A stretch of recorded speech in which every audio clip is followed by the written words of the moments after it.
In the summer of 2009, an outrageously pink-covered wagon with a bunch of outriders called the Hole in the Head Gang caught the attention of thousands of Albertans.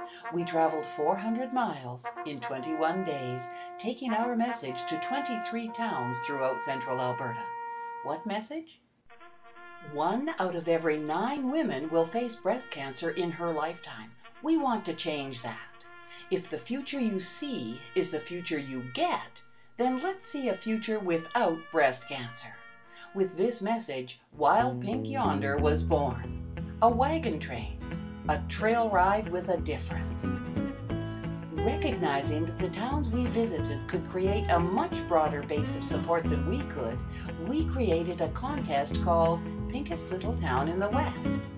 Which of the 23 towns we visited could make itself the pinkest and raise the most money per capita for breast cancer research? Talk about a runaway success. We were met by a carnival-like atmosphere in many of the places we visited. Towns planned everything from pink parades, to dinner and an outdoor movie, to pink barn dances and pink desserts in the park. We've heard from town mayors that they haven't ever seen their communities pull together like they did for this event, and our sponsors were seen in every town we visited.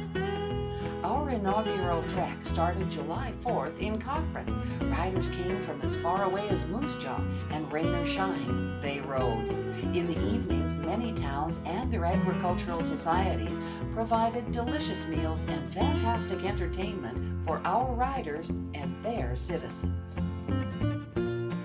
Wild Pink Yonder was a success. We created a tremendous amount of awareness about breast cancer, about the Canadian Breast Cancer Foundation, and about our sponsors. Wild Pink Yonder sparked imaginations, too. Federated Co-op was one of our major sponsors, but their store in Innisfail showed real imagination and a healthy sense of humor when it raised $5,000 by letting customers paint their building pink. Along with extensive coverage from national TV news, newspapers in every town along our route, and radio stations province-wide, we sparked the imagination of thousands of rural Albertans who came to party with us and support our cause. And of course, our sponsors were promoted every step of the way. A splash of adventure, a lot of charity, a dollop of good fun, and what have you got?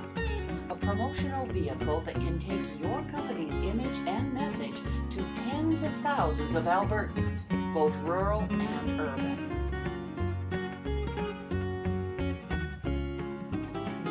Ourselves on an inaugural ride during arguably the worst year in global economics. We were high profile and we looked good. Town administrations worked with local ag societies and service clubs to create Wild Pink events that were well attended in many of Alberta's smaller towns. And Wild Pink Yonder was financially successful. This is your opportunity to capitalize on a marketing vehicle that has been proven. The summer of 2010 will be year 2 for Wild Pink Yonder, the year for us to go big. We'll take your name and your brand to the forefront of Albertans' attention. We'll highlight your community spirit, your generosity, and anything else your company deems important. Now's the time. Let's talk about hitching your company to our pink wagon.